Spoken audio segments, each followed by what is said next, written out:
जय हिंद दोस्तों, आप सभी का स्वागत है A1 गुरुकुल यूट्यूब चैनल पर। दोस्तों CRPF head constable ministerial exam 2023 जो आज है दोस्तों 26 फरवरी के फर्स्ट शिफ्ट का एग्जाम समाप्त हो गया। आज के फर्स्ट शिफ्ट में जीके और हिंदी के जितने भी प्रश्न पूछे गए थे लगभग सारे प्रश्न हमें मिल चुके हैं। दोस्तों ये 100% रियल प्रश्न है, आज के फर्स्ट शिफ्ट में पूछा गया प्रश्न है। दोस्तों जितना भी प्रश्न पूछे गए थे विथ एक्स्ट्रा फैक्ट के साथ हम लोग जो है यहाँ पर सारे प्रश्न को एनालिसिस करने वाले हैं। तो दोस्तों वीडियो शुरू करने से पहले आप लोगों से रिक्वेस्ट है, जो लोग हमारे चैनल पर अगर पहली बार आए हैं चैनल को जरूर सब्सक्राइब कर ले, साथ में बेल आइकन यानी घंटे पर क्लिक करके ऑल पर क्लिक कर ले ताकि आगे आने वाले वीडियो का नोटिफिकेशन आपको सबसे पहले मिल सके। तो चलिए दोस्तों वीडियो शुरू करते हैं, देखते हैं पहला प्रश्न पूछा गया था दोस्तों, अकबर का राज्याभिषेक कब हुआ था? अकबर का जो है राज्याभिषेक कब हुआ था? तो इसका राइट आंसर जो है 14 फरवरी 1556 ईस्वी हो जाएगा। इसका राज्याभिषेक जो है 14 फरवरी 1556 ईस्वी को जो है यह कलनौर में हुआ था। अब दोस्तों इसका एक्स्ट्रा फैक्ट जान लेते हैं। दोस्तों जिसका भी आगे एक शिफ्ट में एग्जाम है सिर्फ आप लोग गौर से सुनते हुए चलेंगे, आपको याद हो जाएगा। दोस्तों अकबर का राज्याभिषेक जो है यह 14 वर्ष की उम्र में जो है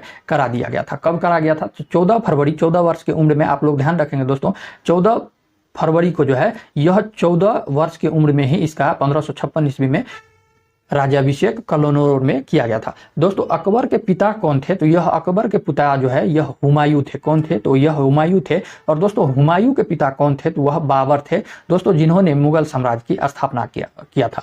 दोस्तों अकबर की शासनकाल की बात कर ले, अकबर की शासनकाल, तो यह 1556 ईस्वी से जो है 1605 ईस्वी तक जो है यह अकबर ने शासन किया था। दोस्तों पानीपत का प्रथम लड़ाई अकबर और हेमू के बीच यह 1556, ये दोस्तों यहाँ पर क्या है तो यह गलत है, यहाँ पर थोड़ा टाइपिंग मिस्टेक है। पानीपत का प्रथम लड़ाई जो नहीं, पानीपत की दूसरी लड़ाई जो है यह अकबर और हेमू के बीच जो है यह 1556 में हुआ था। कब हुआ था? तो यह पानीपत की दूसरी लड़ाई अकबर और हेमू के बीच हुआ था। यहाँ पर दोस्तों प्रथम आ गया है। पानीपत की प्रथम लड़ाई की भी बात कर ले तो दोस्तों पानीपत की प्रथम लड़ाई जो है यह 1526 ईस्वी में जो है इब्राहिम लोदी और बाबर के बीच हुआ था, जिसमें दोस्तों बाबर की क्या हुई थी? तो यह जीत हुई थी। दोस्तों अकबर की जन्म कब हुआ था? तो अकबर की जन्म भी आप लोग ध्यान रखेंगे। अकबर का जन्म जो है यह 15 अक्टूबर 1542 ईस्वी को हुआ था। दोस्तों अकबर की माता का नाम जो है यह हमीदा बानो बेगम था। दोस्तों अकबर के द्वारा लड़े गए प्रमुख युद्ध भी आप लोग ध्यान रखेंगे। पानीपत की दूसरी लड़ाई जो है अकबर और हेमू के बीच हुआ था, यह 1556 ईस्वी में हुआ था। और दोस्तों तालीकोटा का युद्ध जो है यह 1565 ईस्वी में अकबर के द्वारा जीता गया था। और दोस्तों हल्दी घाटी का युद्ध भी जो है यह अकबर के द्वारा लड़ा गया था, जो 1761 ईस्वी में हुआ था। हल्दी घाटी का युद्ध कब हुआ था? तो यह 1761 ईस्वी। और तालीकोटा का युद्ध जो है दोस्तों यह 1565 ईस्वी में हुआ था। दोस्तों अकबर ने बहुत सारे चीज को जो है स्थापना किया, प्रारंभ किया, जिसमें से दोस्तों इबादत खाना जो है यह निर्माण करवाया। किसने करवाया? तो यह अकबर ने करवाया। आप लोग ध्यान रखेंगे दोस्तों। दीन ए इलाही धर्म की स्थापना किसने किया? तो यह अकबर ने किया। दोस्तों फतेहपुर सीकरी जो शहर है यह किसने बसाई, किसने इसकी स्थापना किया? तो यह अकबर ने किया। तो आप लोग इसे भी ध्यान रखेंगे दोस्तों। और अकबर ने जो है बहुत सारे काम किए, जिसमें से दोस्तों बहुत सारी चीजों को जो है इन्होंने समाप्त किया। उसमें से दोस्तों बहुत जो है प्रश्न पूछा जाता है कि यह जजिया कर किसने समाप्त किया? तो यह अकबर ने किया था। यह कब किया था?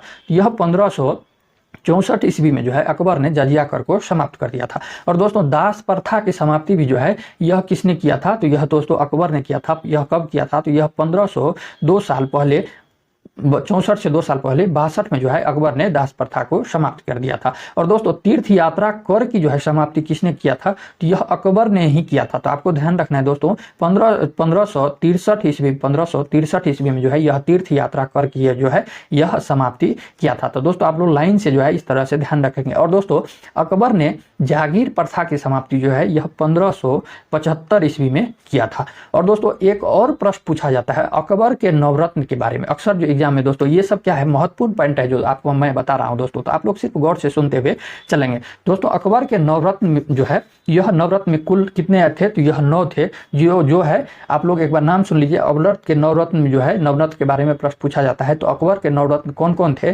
तो वह तानसेन थे, मानसिंह थे, बीरबल थे, फौजी थे, हकीम हुकाम थे, और दोस्तों टोडरमल थे, अब्दुल रहीम खाना थे, अबुल फजल थे, मुल्ला दो प्याजा थे। तो दोस्तों यह अकबर के दरबार में कुल 9 रत्न रहते थे। तो आप लोग इसे भी ध्यान रखेंगे। और दोस्तों यहाँ पर जो है अकबर के काल को जो है मुगल काल का स्वर्ण युग कहा जाता है, तो आप लोग इसे भी ध्यान रखेंगे। चलिए दोस्तों नेक्स्ट प्रश्न बहुत ही महत्वपूर्ण प्रश्न था दोस्तों, सारे फैक्ट आप लोग ध्यान रखेंगे। संविधान के अनुच्छेद जो है यह 360 जो है यह किससे संबंधित है? तो दोस्तों संविधान का अनुच्छेद 360 जो है यह वित्तीय आपात के बारे में, उपबंध के बारे में बताता है। भारतीय संविधान के अनुच्छेद 360 जो है यह 360 जो है वित्तीय आपात के बारे में बताता है। दोस्तों एक चीज और आप लोग ध्यान रखेंगे, पानीपत की प्रथम लड़ाई के बारे में बात हो गया 1526 ईस्वी में, तो पानीपत की दूसरी लड़ाई भी आप लोग ध्यान रखेंगे। दोस्तों युद्ध से भी एग्जाम में जो है आपके एग्जाम में बहुत सारे प्रश्न पूछे जाते हैं। तो पानीपत की दूसरी लड़ाई जो है यह 1556 ईस्वी में हुआ था, और पानीपत की तीसरी लड़ाई जो है यह दोस्तों 1761 ईस्वी में हुआ था। तो आप लोग इसे भी ध्यान रखेंगे। पानीपत की प्रथम लड़ाई 26 में, और दूसरी लड़ाई जो है 56 में, और तीसरी लड़ाई जो है यह 1761 में। तो आप लोग ध्यान रखेंगे दोस्तों। भारत, नेक्स्ट प्रश्न पूछा गया था दोस्तों, भारत के सबसे कम स्थलीय सीमा किस देश से लगता है? भारत के सबसे कम स्थलीय सीमा जो है यह किस देश से लगता है? यह दोस्तों अफगानिस्तान से लगता है। किससे लगता है? तो यह अफगानिस्तान से लगता है। कर्क रेखा भारत के किस राज्य से होकर गुजरती है? कर्क रेखा जो है यह भारत के किस राज्य से होकर गुजरती है? दोस्तों मैंने पिछले क्लास में जो है इसके बारे में पूरे 8 राज्य के बारे में बता दिया था। फिर से आगे के शिफ्ट में दोस्तों देखिए कि आज भी जो है आज फर्स्ट शिफ्ट में प्रश्न पूछ दिया गया है। नहीं विश्वास हो रहा है तो आप लोग जो है एनालिसिस का वीडियो देख सकते हैं, वहां पर जो है हमने बताया था कर्क रेखा के बारे में विथ एक्स्ट्रा फैक्ट में। तो जिस तरह इस वीडियो में एक्स्ट्रा फैक्ट बताते हैं, उसी तरह एनालिसिस के वीडियो में एक्स्ट्रा फैक्ट में जो है यह प्रश्न बताया था जो आज के फर्स्ट शिफ्ट में पूछ दिया गया है। कह रहा है कर्क रेखा जो है यह भारत के कितने राज्य से होकर गुजरती है? तो यह दोस्तों 8 राज्य से होकर के यह गुजरती है। दोस्तों वह कौन कौन सा राज्य है तो आपको ध्यान रखना है दोस्तों। ट्रिक से अगर ध्यान रखते हैं तो मित्र पर गमछा झार, तो आप लोग इसे भी ध्यान रखेंगे। यही ट्रिक पर जो है यह भारत के कर्क रेखा जो है यह गुजरती है। कौन कौन सा? गुजरात, राजस्थान, मध्य प्रदेश, छत्तीसगढ़, झारखंड, पश्चिम बंगाल, मिजोरम और त्रिपुरा राज्य से जो है यह कुल 8 राज्य से जो है भारत में जो है यह कर्क रेखा गुजरती है। इसका ट्रिक होता है मित्र पर गमछा झार। तो आप लोग यह ध्यान रखेंगे, आप लोग कहीं जो है कोई भी एग्जाम में जो है मिस नहीं करेंगे। एक प्रश्न पूछा गया था दोस्तों, इल्तुतमिश के शासनकाल में जो जीतल का सिक्का जो होता था वह किसका बना होता था? इल्तुतमिश के शासनकाल में जो है जीतल का सिक्का जो होता था यह किसका बना होता था? तो यह दोस्तों तांबे का बना होता था। जिन्होंने तांबे टिक लगाए होंगे उनका क्या हो जाएगा? तो यह सही हो जाएगा। दोस्तों एक प्रश्न और आया था युद्ध से, पलासी का युद्ध यह दोस्तों यह कब हुआ था? तो यह पलासी का युद्ध जो है 1757 ईस्वी में हुआ था। रॉबर्ट क्लाइव और बंगाल के नवाब के बीच जो है यह पलासी का युद्ध हुआ था दोस्तों, जिसमें रॉबर्ट क्लाइव की क्या हुई थी? तो यह जीत हुई थी दोस्तों।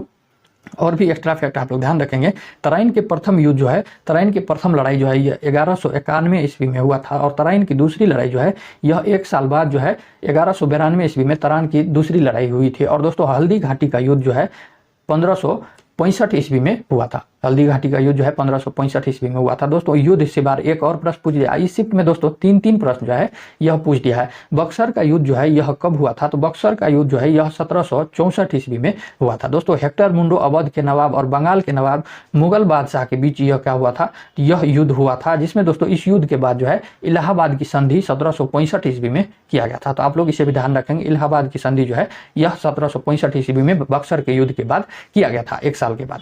दोस्तों नेक्स्ट प्रश्न है दोस्तों, 5वीं खेलो इंडिया यूथ गेम की मेजबानी कौन किया?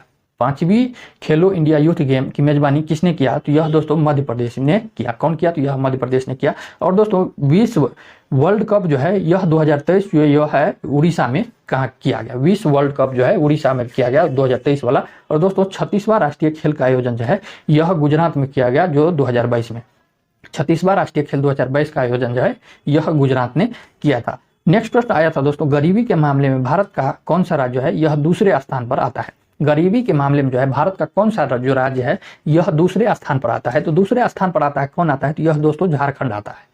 कौन आता है? तो यह झारखंड आता है। पहले नंबर पर दोस्तों बिहार आता है, और दूसरे नंबर पर जो है यह झारखंड आता है, और तीसरे नंबर पर दोस्तों उत्तर प्रदेश आता है। तो आप लोग जिनका भी एग्जाम है दोस्तों आगे शिफ्ट में आप लोग उत्तर प्रदेश ध्यान रखेंगे, यह तीसरे नंबर पर आता है, पहले नंबर पर यह नहीं पूछा जाएगा दोस्तों। अब उस तरह से एग्जाम में प्रश्न नहीं पूछे जा रहे हैं। तो दोस्तों नेक्स्ट प्रश्न पूछा गया था दोस्तों, ये भी पॉलिटी से प्रश्न पूछा गया था, वित्त आयोग का गठन अनुच्छेद के तहत किस अनुच्छेद के तहत किया जाता है? वित्त आयोग का गठन जो है यह भारतीय संविधान के किस अनुच्छेद के तहत किया जाता है?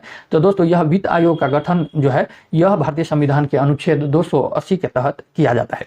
और दोस्तों एक्स्ट्रा फैक्ट जान लेते हैं, विश्व वार्षिक वित्तीय विवरण जो है बजट के बारे में जो है यह भारतीय संविधान के अनुच्छेद 112 में कहा गया है।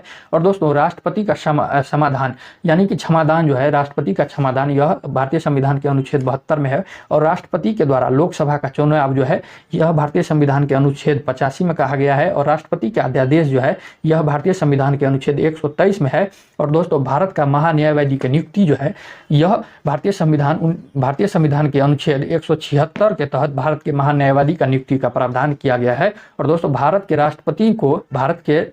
राष्ट्रपति को सर्वोच्च न्यायालय का परामर्श जो है यह भारतीय संविधान के अनुच्छेद 143 के तहत दिया जाता है। तो आप लोग इसे भी ध्यान रखेंगे। दोस्तों एक और प्रश्न आया था 2023 के करंट से। 18 जनवरी 2023 को शुभमन गिल ने न्यूजीलैंड के खिलाफ कितने बॉल में दोहरा शतक बनाया? यह कितने बॉल में जो है शुभमन गिल ने न्यूजीलैंड के खिलाफ जो है यह कितने बॉल में दोहरा शतक बनाया?